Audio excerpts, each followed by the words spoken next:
दोस्तों, इंसान को अपनी आयु से अधिक अपनी छवि, अपनी इमेज का ध्यान रखना चाहिए, क्योंकि छवि की आयु आपकी आयु से अधिक है। नमस्कार दोस्तों, स्वागत है आप सभी का स्टडी विद ज्ञान प्रकाश में। और आज के इस सेशन में आइए डिस्कस करते हैं दैनिक रोजगार समाचार।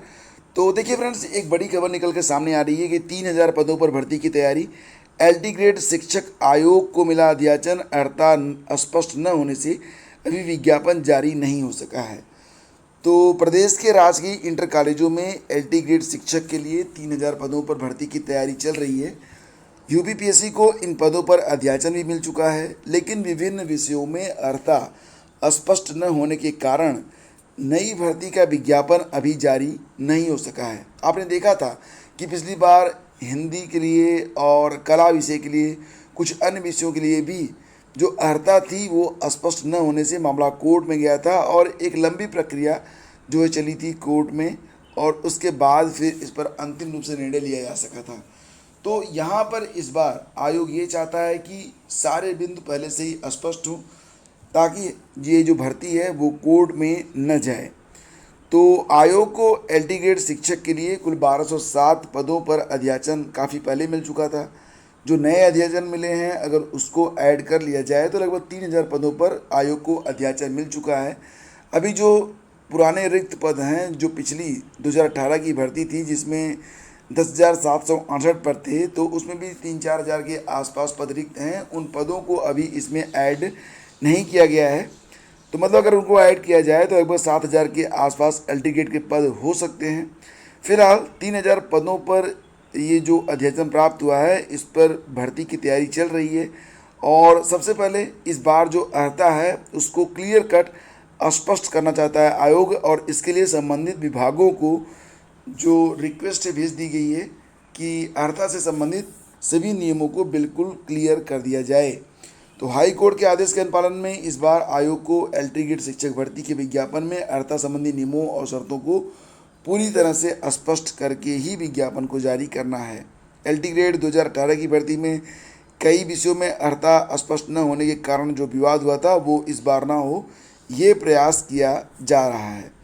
तो फ्रेंड्स देखिए, यहाँ पर एलटी ग्रेड के लिए अध्याचन तैयार है और पदों की संख्या वर्तमान में अध्याचन जो मिले हैं वो 3000 हैं। अगर इसमें पूर्व के 4000 पद जोड़े जाते हैं तो लगभग 7000 पदों पर विज्ञापन जारी हो सकता है। बेसिक जो मतलब जिसकी वजह से अभी विज्ञापन जारी नहीं हुआ है वो वजह यही है कि अभी तक अर्हता संबंधी जो पिछला विवाद था उसको इस बार न होने दिया जाए। इसके लिए अर्हता संबंधी जो नियम है उसको स्पष्ट करने की पूरी कोशिश की जा रही है।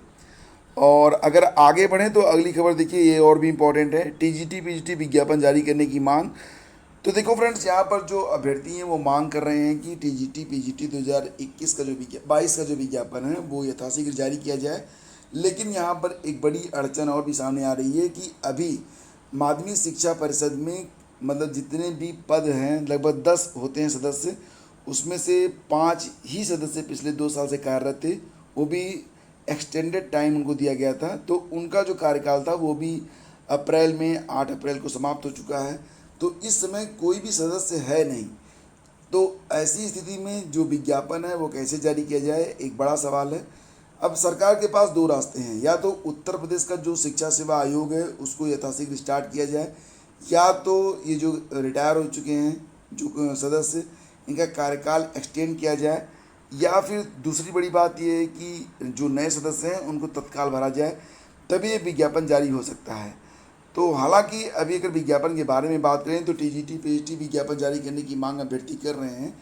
तो चयन बोर्ड के मुताबिक कुल 5350 पदों के लिए अध्याचन भी मिल चुका है। इसमें 628 पदों पर पूर्व चयनित अभ्यर्थियों को समायोजित किया जा चुका है। ऐसे में नया विज्ञापन अगर जारी होता है तत्काल तो मात्र 4722 पदों पर ही जारी हो पाएगा। तो पदों की बहुत कम संख्या है। अभ्यर्थी कह रहे हैं कि जब 27,000 के आसपास रिक्त पद हैं तो जो पदों का विज्ञापन है, विज्ञापन में जो पदों की संख्या है वो ठीक ठाक तरीके से जारी होना चाहिए। इतने कम पदों पर विज्ञापन जारी नहीं किया जाना चाहिए, क्योंकि सूचना जो मिली थी उसके मुताबिक सूबे में लगभग 27,000 पदों पर विज्ञापन निकालने की बात कही जा रही थी। तो पदों की संख्या तो कम है। तो कुछ टेक्निकल दिक्कतें आप समझ रहे हैं सामने आ रही हैं। पहली बात तो ये कि एमएसपी में माध्यमिक शिक्षा परिषद में एक तो इस समय सदस्य नहीं है, दूसरी बात ये है कि अभी विज्ञापन जारी किया जाए तो पदों की संख्या अभी बहुत कम है। तो पदों की संख्या को बढ़ाकर और प्रक्रिया को आगे बढ़ाया जाए, अभ्यर्थी यही मांग कर रहे हैं। तो देखना ये होगा कि अभी ये जो विज्ञापन है कब तक जारी हो सकता है। डेफिनेटली इसमें थोड़ा सा समय लगता हुआ प्रतीत हो रहा है। और जो लोग यूजीसी नेट की तैयारी कर रहे हैं उनके लिए एक बड़ी अपडेट मैं आपको देता हूं। देखो, जून या जुलाई में उनकी आगामी यूजीसी नेट की परीक्षा हो सकती है। तो इसके लिए आवेदन जो है वो जल्द ही लिए जाएंगे। तो यूजीसी के चेयरमैन एम जगदीश कुमार के अनुसार आगामी विश्वविद्यालय अनुदान आयोग यानी कि नेट की जो परीक्षा होगी वो जून के पहले या दूसरे सप्ताह में आयोजित की जाएगी। और यूजीसी नेट परीक्षा की तारीख अभी डिक्लेयर नहीं हुई है। फिलहाल फ्रेंड्स, यही बहुत बड़ी बात है कि ये सूचना आपको मिल रही है कि ये जो परीक्षा होगी ये जून के पहले या दूसरे सप्ताह में आयोजित हो जाएगी। तो जून का महीना आपके लिए बहुत इंपॉर्टेंट है। अप्रैल आधा लगभग बीत चुका है, मई और जून, तो लगभग 60 दिनों का आपके पास समय बचा हुआ है। तो इस समय का पूरा सदुपयोग कर लीजिए अगर आप यूजीसी नेट की परीक्षा को इस बार क्रैक करना चाहते तो, क्योंकि यूजीसी नेट की परीक्षा क्रैक किए बगैर आप जो असिस्टेंट प्रोफेसर की जो भर्ती होती है यूपीपीएससी और यूपीएचईएससी के माध्यम से उसमें पार्टिसिपेट नहीं कर पाएंगे। डिग्री कॉलेज में सीधी भर्तियां भी होने जा रही हैं उसमें भी आपको नेट सर्टिफिकेट की आवश्यकता पड़ेगी। और वैसे तो यूजीसी नेट की जो परीक्षा होती है साल में 2 बार होती है, लेकिन अभी ये परीक्षा पिछली बार भी और इस बार भी एक बार ही कराई जा रही है। तो इस बार भी ये जो परीक्षा है मतलब दिसंबर में नहीं होगी, आपको इस बार एक ही चांस मिलेगा, वो भी जून में मिलेगा। तो कमर कस लीजिए और आप सभी को शुभकामनाएं इस परीक्षा के लिए। शिक्षक पात्रता परीक्षा यानी कि यूपी टेट का परिणाम जारी हो चुका है और अब अभ्यर्थी प्राइमरी शिक्षक भर्ती की मांग कर रहे हैं। और जैसा कि आप सभी लोग जानते हैं कि उत्तर प्रदेश में प्राइमरी में भी रिक्त पदों की संख्या काफ़ी अधिक है। और हालांकि विज्ञापन कब जारी होगा, कितने पदों पर जारी होगा, ये सूचना प्राप्त नहीं हो रही है, लेकिन अभ्यर्थी मांग कर रहे हैं कि बहुत जल्द ही अब प्राइमरी शिक्षक भर्ती का विज्ञापन जारी होना चाहिए। वैसे फ्रेंड्स, जहाँ तक मुझे लगता है कि सबसे पहले आपको जो है एलटी ग्रेड का विज्ञापन देखने को मिलेगा, उसके बाद प्राइमरी शिक्षक भर्ती का विज्ञापन, देन आफ्टर आपको टीजीटी पीजी का विज्ञापन देखने को मिलेगा। तो मतलब ये कि ये 3 जो वैकेंसीज हैं इसमें आगामी 2-3 महीने का समय लगना मुझे तय दिखाई देता है, क्योंकि अभी तक प्रक्रिया एक तो स्टार्ट नहीं हुई। दूसरी बात ये है कि अगर प्रक्रिया शुरू भी होती है तब भी इसमें 2-3 महीने का समय लगेगा। एलटी ग्रेड का विज्ञापन जो है वो भी मतलब ये सबसे पहले आएगा, लेकिन उसमें भी कम से कम अभी 1 से 1.5 महीने का समय लगता हुआ प्रतीत होता है। तो अब देखो, यहाँ पर कर्मचारी चयन आयोग की कंबाइंड ग्रेजुएट लेवल परीक्षा सोमवार से शुरू हो गई है। पहले दिन एसएससी मध्य क्षेत्र में आधे से अधिक अभ्यर्थियों ने परीक्षा को छोड़ दिया है। और एसएससी मध्य क्षेत्र के तहत यूपी और बिहार के 17 जिलों में परीक्षा में 39.10% और प्रयागराज में 32.60% अभ्यर्थी ही परीक्षा में शामिल हुए हैं। तो कंप्यूटर आधारित ये परीक्षा होती है 11 अप्रैल से 13 अप्रैल तक और 18 से 21 अप्रैल तक 3 सत्रों में सुबह 9 बजे से 10 बजे तक, अपराह्न 12:30 से 1:30 बजे तक, 1:30 नहीं 1:30 बजे तक, और शाम 4 से 5 बजे तक आयोजित की गई। देश भर में तकरीबन 19 लाख अभ्यर्थी इस परीक्षा में शामिल हो रहे हैं, जिनमें लगभग कुल मिला के देखा जाए तो 4,97,437 अभ्यर्थी एसएससी मध्य क्षेत्र के तहत पंजीकृत हैं। तो देखो, यहाँ पर आवेदक बहुत होते हैं, लेकिन जब परीक्षा देने की बात आती है तो बहुत सारे लोग परीक्षा में बैठते ही नहीं हैं। यूपीपीएससी की परीक्षाओं में भी अक्सर ये होता है।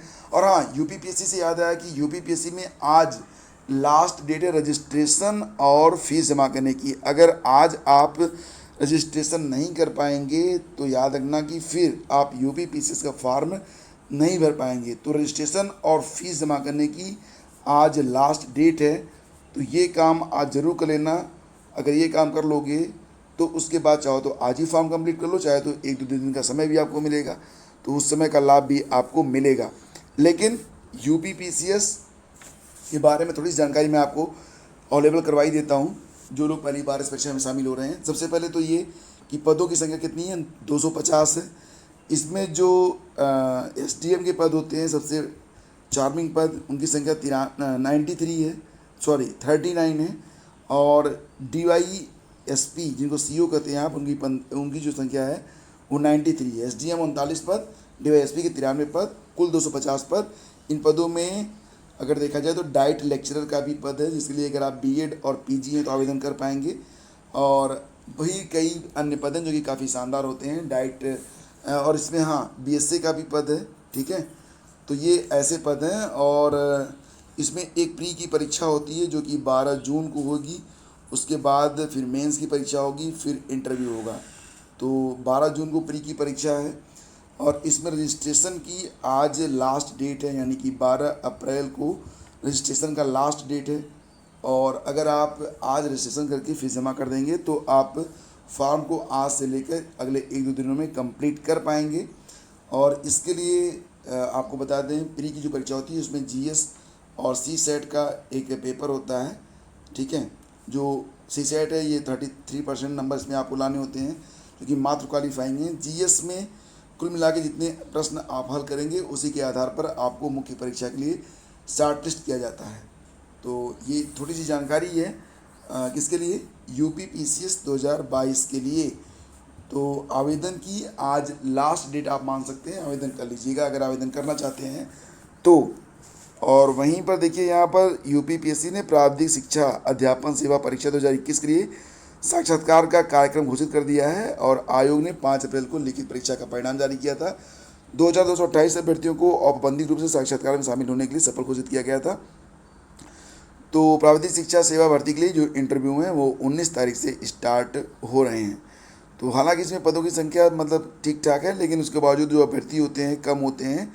तो अगर ये न्यूज़ आपके लिए इम्पोर्टेंट है तो इसे आप टेलीग्राम चैनल स्टडी विद ज्ञान प्रकाश पर आकर डाउनलोड करके पढ़ सकते हैं। और देखिए फ्रेंड्स, चलते चलते आपको एक गुड न्यूज़ देना चाहता हूँ।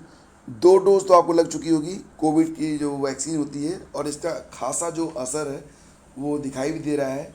तीसरी लहर आई कब और कब चली गई पता भी नहीं चला। बहुत कम लोगों को तीसरी लहर में दिक्कतों का सामना करना पड़ा। चौथी लहर भी संभावना एक्सपेक्ट की जा रही है कि चौथी लहर भी आएगी, लेकिन अगर आप जो कोविड वैक्सीन की डोज है वो ले लेते हैं तो आपको कोई ख़ास परेशानी नहीं होने वाली है। तो देखो यहाँ पर सबको टीका, मुफ्त टीका। तो कोरोना से जीतेंगे हर बार, डबल इंजन की सरकार। उत्तर प्रदेश में रिकॉर्ड 30 करोड़ से अधिक मुफ्त टीकाकरण। तो 12 वर्ष से अधिक आयु के सभी नागरिक मुफ्त टीका लगवाएं और सुरक्षा कवच बनाएं। तो उत्तर प्रदेश में अगर आप रहते हैं तो आपको बुजुर्गों के लिए जो विशेष मुफ्त बूस्टर डोज की व्यवस्था है वो भी की गई है, और आप अपना जो डोज है उसको फ्री में ले सकते हैं। तो ये विज्ञापन आज प्रकाशित हुआ, और इसके पहले कहा जा रहा था कि हो सकता है कि बूस्टर डोज पेड हो, तो पेड नहीं है, फ्री है। इसलिए यहाँ पर मैं आपको बता रहा हूँ। तो आप लोग टीका लें और कोरोना का जो मतलब प्रिकॉशन है उसका पालन करें, स्वस्थ रहें, अपनी स्टडी पर ध्यान दें, और आने वाला समय आपके लिए उज्जवल हो, मंगलमय हो, यही शुभकामनाएं देता हूँ। शीघ्र ही मिलते हैं आपसे एक नए सेशन में। तब तक के लिए मैं आगे दीजिए। और चलते चलते आपको फिर से बता दें कि करंट अफेयर जनवरी, फरवरी, मार्च 2022 की जो अलग अलग महीने की PDF है वो उपलब्ध करवा दी गई है। डाउनलोड करने के लिए वीडियो का डिस्क्रिप्शन और पहला कमेंट जाके चेक कर लेना। Have a great day. जय हिंद।